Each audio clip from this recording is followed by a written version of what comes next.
A'udzubillahiminasyaitonirrajim. Bismillahirrahmanirrahim. Assalamualaikum warahmatullahi wabarakatuh. Alhamdulillah wahda, wassalatu wassalamu ala rasulillah wa ala alihi wa sahbihi wa mawala amma ba'du. Timur Tengah sebagian besar adalah negara-negara Islam dan Jazirah Arab. Insyaallah kita akan membicarakan ini, juga bagaimana pandangan para ulama tentang kelompok penghancur ini, ISIS atau ISIS.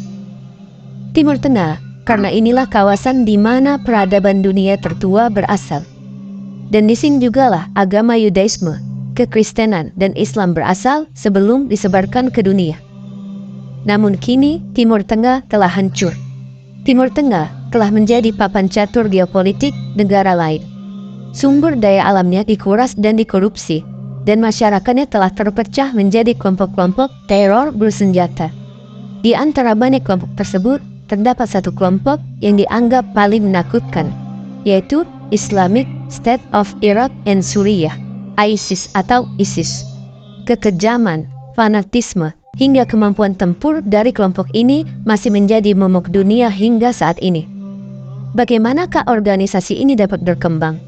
Siapakah di balik organisasi ini, dan apakah ISIS masih ada hingga saat ini? Maka kita akan mulai pada tahun 1980, saat Uni Soviet menyerbu Afghanistan. Khawatir akan menyebarnya komunisme di Asia, Amerika Serikat melalui Pakistan mendukung pemberontak Afghanistan atau yang dikenal dengan mujahidin. Senjata, uang, serta sukarelawan dari berbagai macam negara mulai berdatangan. Salah satu di antara mereka adalah seorang warga asal Arab Saudi bernama Osama bin Laden dan seorang asal Mesir, Ayman al-Zawahiri. Mereka lah yang kemudian hari akan membentuk organisasi Al-Qaeda yang bakal menjadi musuh bebuyutan Amerika Serikat. Namun, untuk sekarang mereka sangat berperan dalam menyalurkan pejuang-pejuang Arab untuk melawan Uni Soviet, sesuai dengan apa yang Amerika Serikat inginkan. Lalu, di antara dari banyak sukarelawan Arab tersebut adalah seorang asal Yordan bernama Abu Musab Zarqawi. Hanya saja, dia sampai di Afghanistan pada tahun 1989, ketika sebagian besar Uni Soviet sudah dipukul mundur. Soviet telah mundur dari ibu kota Afghanistan, Kabul, 9 hari sebelum pertengahan Februari, di mana semua pasukan Soviet akan pergi. Tanggal 15 Februari 1989, Uni Soviet meninggalkan Afghanistan. Rasa takut dan ketidakpastian bercampur dengan kebahagiaan ketika komandan Soviet memimpin pasukannya meninggalkan Afghanistan. Terpaksa Abu Musab Zarqawi harus pulang lagi ke Yordania. Dan di negaranya Zarqawi ini kerap bermasalahan dengan penegak hukum Yordan, dan dia dijebloskan dalam penjara sampai tahun 1999. Setelah bebas, Zarqawi tidak menyia-nyiakan waktunya dan segera berangkat lagi ke Afghanistan. Saat dia kembali ke Afghanistan, ternyata saat itu Afghanistan sudah dikuasai oleh Taliban dan menjadi markas bagi Al-Qaeda. Meski berada di negara yang sama dengan Osama bin Laden, Zarqawi tidak serta-merta dekat dengan Osama bin Laden. Haluan ideologi keduanya pun sangatlah berbeda. Osama bin Laden percaya bahwa musuh terbesarnya adalah Amerika Serikat dan sekutunya. Meski sependapat dengan Osama bin Laden dengan Amerika, tetapi Zarqawi lebih membenci kaum Syiah. Namun, pendapat dari Zarqawi tidak terlalu populer. Lagi pula dia hanyalah anak baru yang tidak berpengalaman seperti Osama bin Laden. Namun, pada tahun 2001, pengalaman sebesar apapun tidak akan cukup menghadapi musuh yang akan datang, yaitu raksasa besar pasukan Amerika Serikat. Teman-teman, pada tahun 2001, Amerika Serikat menyerbu Afghanistan dalam rangka membalas serangan Al-Qaeda di World Trade Center. Nah, beberapa pekan setelah kelompok Al-Qaeda ini menyerang Amerika, maka Presiden Amerika memerintah pasukannya menyerang Afghanistan. Digempur habis-habisan. Akibatnya, para petinggi Al-Qaeda pun harus melarikan diri ke negara-negara sekitar. Mereka tersebar ke negara-negara sekitar seperti Pakistan, Iran, dan Irak. Juga Zarqawi adalah salah satu petinggi yang melarikan diri ke Irak.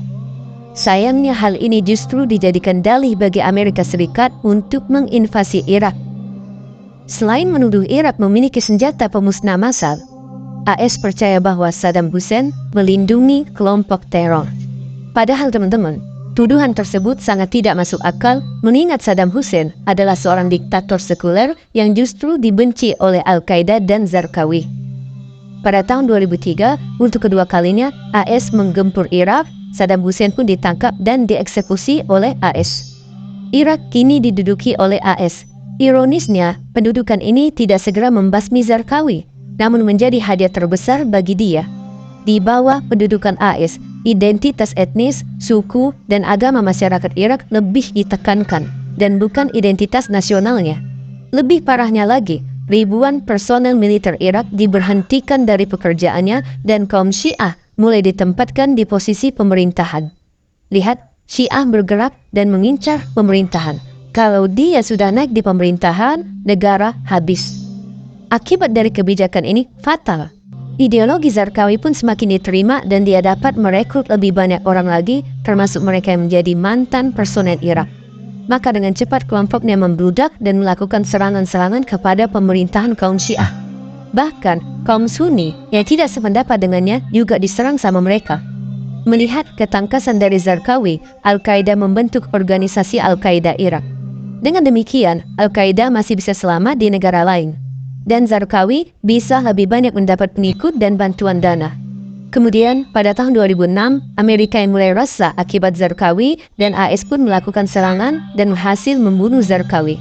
Zarqawi tewas di tempat persembunyiannya yang dijatuhkan bom oleh pesawat tempur AS. Amerika menganggap serangan ini akan membantu pembasmian Al-Qaeda Irak. Namun mereka salah dan sudah terlambat. Berkat kependudukan Irak yang carut-marut dan masyarakat yang sudah terpecah belah, Al-Qaeda Irak dapat memperkuat diri dengan cepat.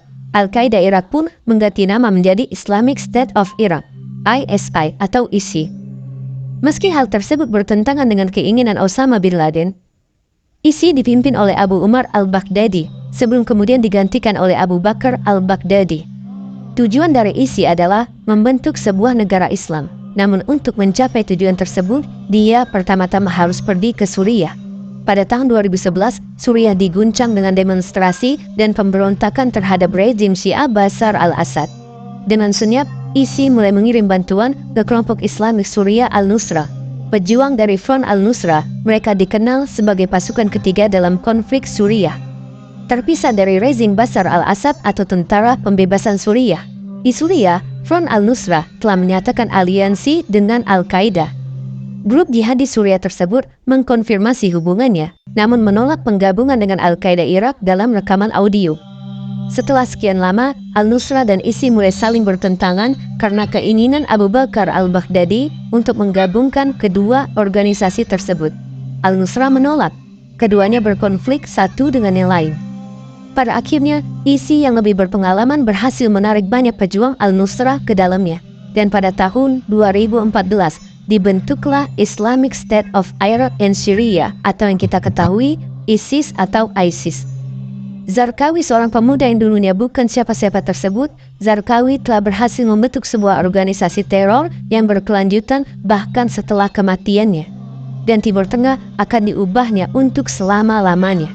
Pada Januari 2014, pasukan ISIS mengambil alih kota Raqqa dan menjadikannya ibu kota ISIS.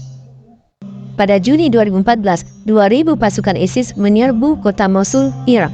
25.000 pasukan Irak yang menjaganya menyerah, melarikan diri dalam tugasnya. Milisi Islamis merebut Mosul, kota terbesar kedua Irak dengan 500.000 penduduk. Mereka ISIS merebut kantor polisi, bank, dan bangunan pemerintahan. Para pasukan Irak menyerah dan menghilang, sementara ribuan keluarga melarikan diri. Orang-orang Yazidi lari ke pegunungan.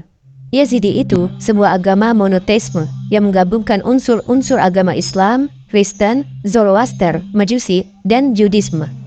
Mereka Yazidi melarikan diri ke pegunungan Sinjar, menghindari pejuang ISIS yang baru saja merebut kota mereka. Mereka menganut sekte yang ada sebelum Islam dan dianggap kafir bagi ISIS. Mereka dituntut untuk masuk ke Islam tapi tidak mau dan melarikan diri. Pada Agustus 2014, ISIS mengambil alih kota Sinjar. Genosida terhadap orang Yazidi terjadi secara massal di Sinjar. pada Oktober 2014, Amerika Serikat menjalankan operasi Inherent Resolve demi membasmi ISIS. Agustus 2014, Presiden Obama mengumumkan, pada hari ini saya mensahkan 2 operasi di Irak. Serangan udara untuk melindungi personel Amerika dan operasi humaniter untuk membantu ribuan warga sipil Irak yang terjebak di pegunungan Sinjar tanpa makanan atau air. Dan Presiden Donald Trump juga menyampaikan di salah satu pidatonya yang berisi, tadi malam Amerika Serikat membawa keadilan terhadap teroris nomor 1 dunia bahwa Abu Bakar al-Baghdadi sudah mati. Pada Januari 2022, ISIS kembali menyerang beberapa penjara di Suriah. Mereka berupaya untuk bangkit kembali. Jadi inilah sejarahnya ISIS terbentuk. Sekarang teman-teman, kita lihat pendapat ulama tentang ISIS.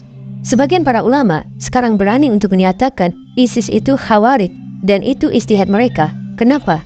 Jadi ada hadis yang menunjukkan bahwa khawarij itu selalu muncul di setiap zaman.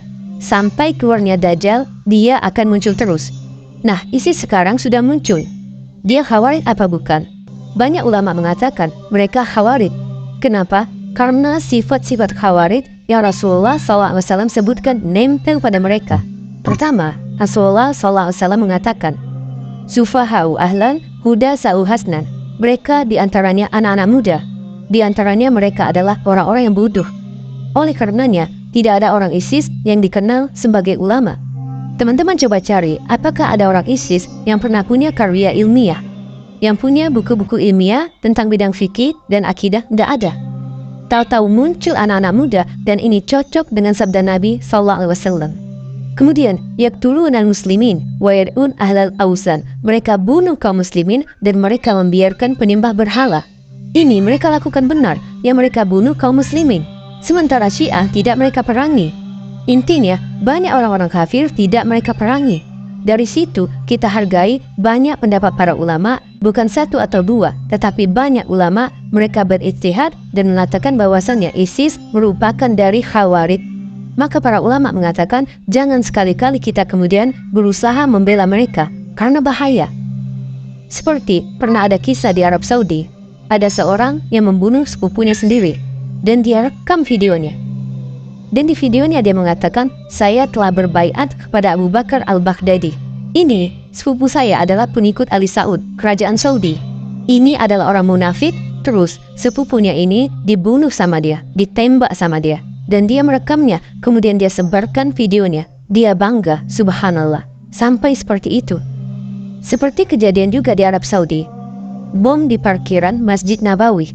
Rencananya mungkin mau masuk ke Masjid Nabawi, tapi penjaga curiga dan dikejar, kemudian dia meledakkan dirinya, beberapa penjaga tewas dan banyak juga yang luka-luka.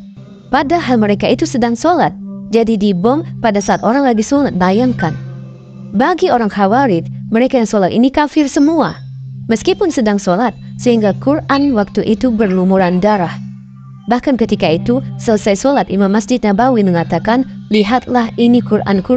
Banyak orang hafiz Quran di sini, di masjid ini. Ini Quran sudah dihatamkan berapa kali, tetapi sekarang berlumuran darah. Kemudian juga teman-teman, ada seseorang yang membunuh pamannya.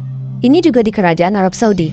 Membunuh pamannya sendiri. Kenapa? Gara-gara pamannya adalah seorang angkatan tentara Saudi.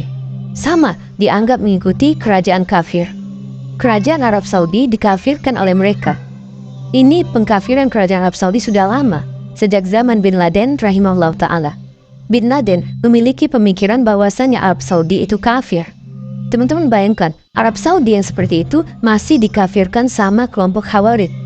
Sebenarnya, kelompok ini sudah ada pada zaman Utsman bin Affan. Mereka memberontak pemerintahan Utsman dan membunuh Utsman bin Affan hingga Al-Quran yang dipegang Utsman berlumuran darah. Jadi teman-teman yang dimuliakan Allah Subhanahu wa Ta'ala, saya pribadi lebih condong kepada pendapat para ulama yang berijtihad dan mengatakan bahwa mereka ISIS adalah khawarij atau minimal berpemikiran dengan pemikiran khawarij. Dan kita selama ini belum pernah bertemu dengan orang-orang takfiri yang seganas mereka. Subhanallah, ganas sekali. Tinggal tembak-tembak, bunuh sana dan sini, dibom sana sini. Mengerikan. Mereka teriak Allahu Akbar. Mereka mengira mereka mati syahid. Ini pemikiran salah orang khawarij. Maka teman-teman, bahwasanya kita ikuti para ulama yang memvonis bahwa mereka itu adalah khawarij. Inilah pandangan para ulama tentang kelompok ISIS. Semua video ini bermanfaat. Wallahu ta'ala a'lam. Assalamualaikum warahmatullahi wabarakatuh.